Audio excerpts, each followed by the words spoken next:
Bonjour à toutes et à tous, ici Steven et aujourd'hui je vais vous montrer comment utiliser la toute dernière version de Redsn, donc la 0.9.10 bêta 5 qui fonctionne sur iOS 5.0.1. Cette dernière version de Redsn permet toujours le jailbreak untethered d'iOS 5.0.1, mais ce qu'elle fait surtout c'est qu'elle va fixer les bugs liés à iBooks, donc le lecteur de livres numériques. Donc il se peut que vous ayez quelques petits bugs avec iBooks et cette nouvelle version va les fixer, donc je vais vous montrer comment faire. Il va vous falloir un ordinateur, donc que ce soit un PC ou un Mac, ça fonctionne de la même manière. Et ce que vous allez faire, c'est que vous allez brancher votre appareil à votre ordinateur avec le câble dock USB. Donc comme ceci, vous le reliez à votre ordinateur. Vous téléchargez Redsn, vous avez un lien dans la description de la vidéo, vous l'ouvrez, vous cliquez sur Extra, sur Select IPSW, vous sélectionnez le firmware 5.0.1, donc comme ceci et Redsn le reconnaît. Ensuite vous cliquez sur OK. Dans le bas de Redsn, vous cliquez sur Back et sur Jailbreak. Vous avez une petite barre de chargement bleue comme ceci très rapide qui va apparaître à l'écran, donc on attend qu'elle se remplisse. Si vous n'êtes pas jailbreaké, vous cochez la case Install Cydia et si vous avez déjà un jailbreak, vous décochez cette case Install Cydia pour ne pas installer Cydia et juste fixer le problème iBooks. Ensuite on clique sur Next. Pour se préparer à la procédure, on va éteindre notre appareil avant de le mettre en mode DFU, donc on appuie sur le bouton du haut et on éteint notre appareil. Donc comme je vous le disais, on va s'apprêter à mettre notre iPhone, iPod Touch ou iPad en mode DFU, donc c'est un mode qu'il faut mettre à chaque fois qu'on va toucher au firmware de notre appareil, donc c'est un mode sécuritaire. Quand votre appareil est complètement éteint, vous cliquez ici sur Next dans le bas de Redsn et ici on a les étapes pour le mode DFU, donc je vous montre comment il faut faire.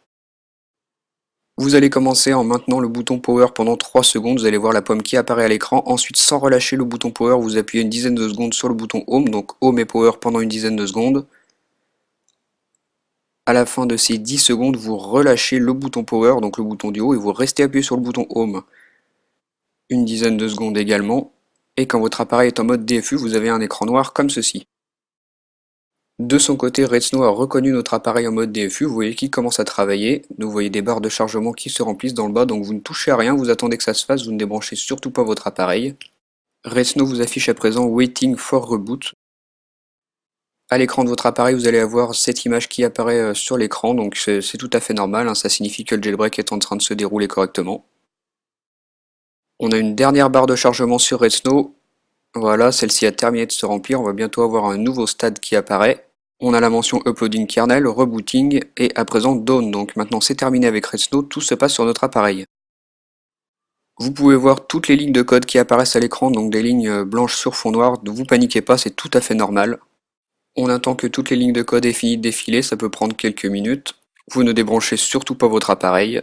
Vous avez pu voir que l'ananas de Redsn apparaît brièvement à l'écran et ensuite on a la pomme d'Apple, donc le reboot se termine, on attend que notre appareil redémarre. Maintenant on a accès au lock screen, on peut déverrouiller notre appareil.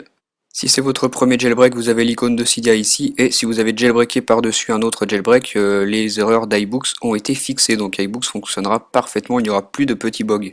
Donc voilà, c'était ça pour la manière d'utiliser cette version 0.9.10 bêta 5 de Redsn pour fixer les erreurs d'iBooks sur iOS 5.